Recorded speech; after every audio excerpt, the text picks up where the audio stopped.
Good morning, guys. Spiritual whistleblower here. What is it, Monday? I done lost track of the damn days and the time. You know, time flies when you're having fun. All I do is have fun and live life, and you just lose track of time. I can't even keep up with the days at this point. I don't even give a shit. But happy Monday.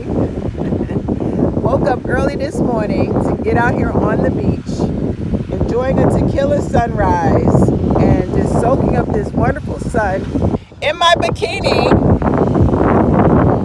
Yes. So before I get to the topic of this video, because I am going to discuss miserable motherfucking narcissists, how they project their misery onto those of us who are healing and happy and growing and evolving, because we don't want to fucking stay stuck in the place where they left us.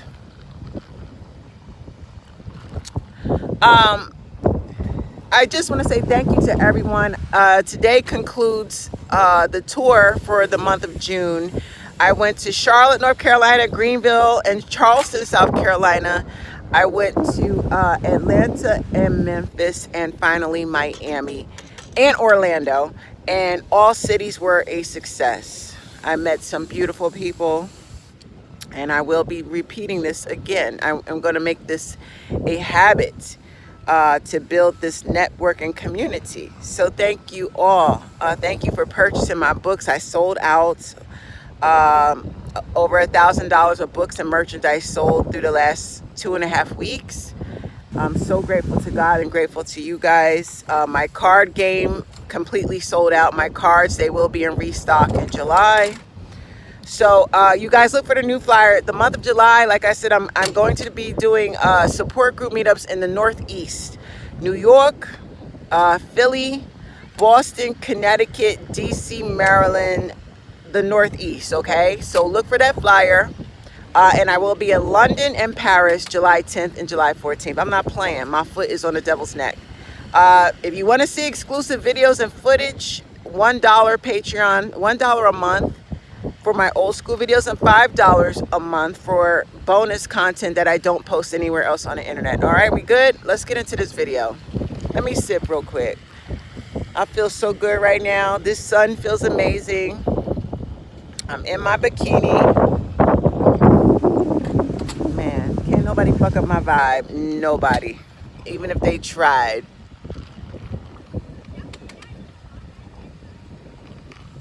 So quickly, I want to discuss how to make a narcissist uncomfortable. There's various ways that they will tell on themselves when they are fearful and uncomfortable of your growth. And the fact that you, even though they made multiple attempts to chew you up and spit you out alive, they're in disbelief that you dug yourself up out of the trenches, cleaned yourself up, and somehow, you know, managed to survive and do better than what you did when you was with them. See, this is the crazy shit about these toxic ass people. They talk shit about you. They hate on you. They curse you.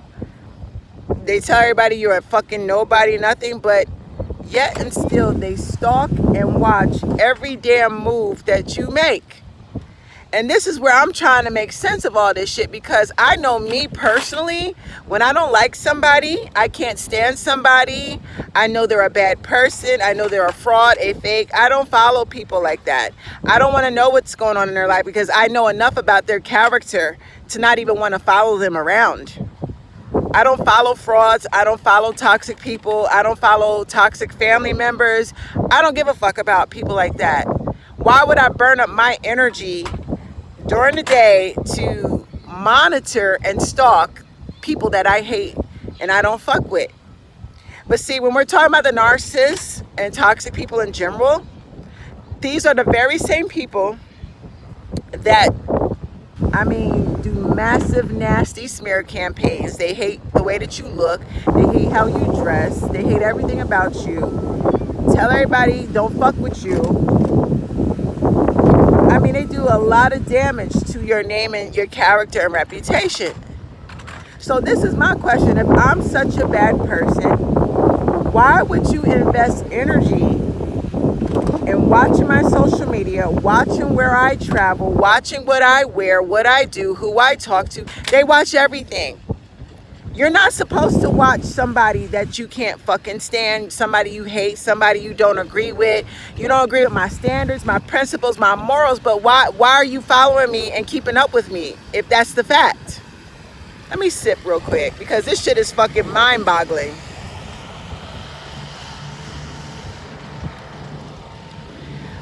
They hate us, but they keep track of everything we fucking do. Isn't that crazy? I don't keep track of my haters. You know, if I find out information, it's because people bring it to me.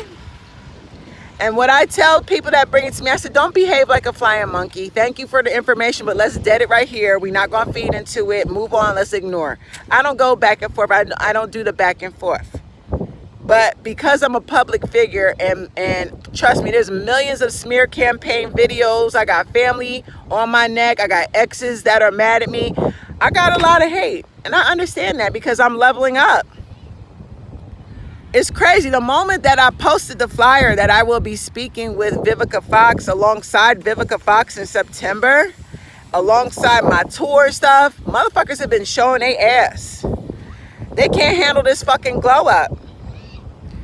I mean, I think I owe it to this community. You guys are technically domestic violence survivors, whether it's emotional or physical or both. You guys are survivors of domestic violence, narcissistic abuse.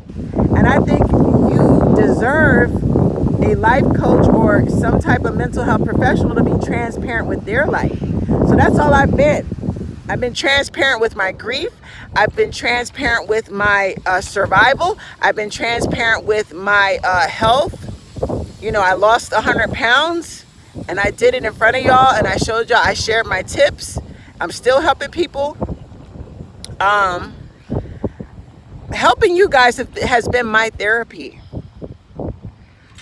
No secrets, open book, transparent. Something that these life coaches and frauds and fake psychologists don't know how to be in this community. But they watch every motherfucking thing you do. They hear me when, you know, I cuss and I rant, and this is the thing that they say: she need to heal. Bitch, I'm already healed, bitch. Bitch, you're not God. I'm healed. I'm so healed that I can address the root of my pain, which is my mother and father, call them out to come to therapy and sit in front of a psychiatrist. I've called my parents out. And I told my parents I want to be diagnosed in front of them, and I also want their diagnosis. I want to end the root of everything that has caused me to attract narcissists. I ain't scared. I want the smoke. So they're the ones hiding. So when you get to that point where you're ready to address your abusers, you're indifferent to the pain they caused you, you're not scared, you toughen up to them and they're fucking scared of you, yeah, you're healed. But see, this is the confusing part here, where these dumbass psychologists that are narcissistic, these dumbass life coaches that are narcissistic, they will downplay your motherfucking healing process. See, who the fuck wrote the script and said there's a deadline to healing? There's no end date or deadline to healing, motherfuckers. And I'm going to share a video. Y'all know who Dr. Ramani is. Dr. Ramani is a highly respected psychologist, therapist. She's a narcissistic abuse expert. I love her videos. And she's way more qualified than these raggedy ass psychiatrists. I will not say no names. Psychiatrists, psychologists that are on here being fake. They have no empathy and they're using people for money in the YouTube community. Dr. Ramani is a high-ranking psychologist. She's a celebrity psychologist. She just did a video and she broke down crying in the video.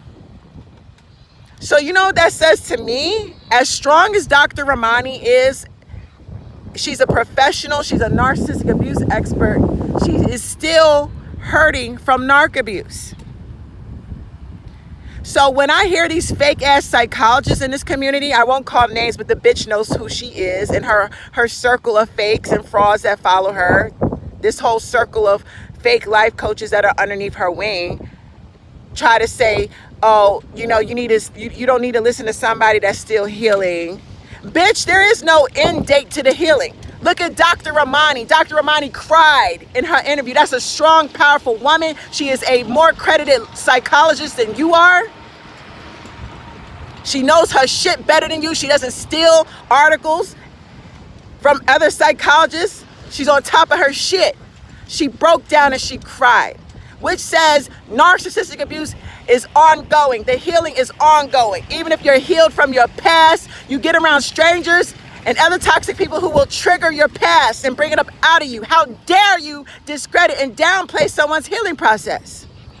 But see, you know, they don't want, these narcs don't ever want you to heal. I want y'all to notice the red flags. Trust me, I'm living this right now. I'm traveling, I'm enjoying my life. I've lost a lot of weight. I look good in my clothes. I feel excellent. All types of motherfuckers is coming out the woodworks being nasty and hateful. I just want to know what is it about my happiness that makes you fucking miserable, bitch? That you gotta have a nasty remark, a video. I mean, they really big mad that I pulled myself up out of the darkness and I'm now fighting for my life to be on top, to be close to God, and to live in my truth, my power, and my happiness. Why does that make people uncomfortable? You want to know how to make a narcissist uncomfortable? Grow, evolve, be happy. Because they did everything to destroy you, and they're in disbelief that you bounced back. You can always tell a narcissist when you know, even on my platform, when I'm ranting and cussing, the toxic people will say, oh, she needs to go sit down somewhere and heal. No, bitch, you're uncomfortable because I'm expressing my truth. And not only am I expressing my truth, y'all motherfuckers forget, I coach hundreds of people every month that have cried to me and are pouring out stories of abuse. Their children are being abused. So hell yeah, I'm angry, not just about my experience, but the stories that I hear, they're heartbreaking. And yes, I'm very passionate and I feel other people's pain. So how dare you tell me to go sit down and heal somewhere knowing that this shit is ongoing and it's long lasting. All we can do is, once we come to peace with our past, which I've called out both my mother and father. They refuse to come to therapy because I want to deal with the roots, because I'm ready. If the people from your past are not ready to grow up and mature, but you have, that's healing. You're doing the work. You've done the work. And you've become indifferent where you don't even want to be around them, and you don't even care if they're living or breathing. That's where I'm at with mine. However, you know, because my past is behind me, moving forward, you're going to meet narcissists in every aspect of your life, and they're going to trigger you and bring out shit. They're going to gaslight and do the things that your family did to you and your lovers did to you. It's ongoing, you guys. And these doctors, these frauds, they know this, and they try to downplay it. So when you're happy, you're bouncing back. The toxic, narcissistic people are going to make snide remarks. They're going to comment because they're mad. You're not supposed to heal. You're only supposed to heal the way they want you to heal, in the darkness, broken, and forever stuck, thinking about them, ruminating. No, I'm going to show y'all how to do this thing. I don't give a fuck who get mad. My happiness should not be an issue for the miserable people out here, but it is. God bless you guys from Miami. Let me get back to what I'm doing.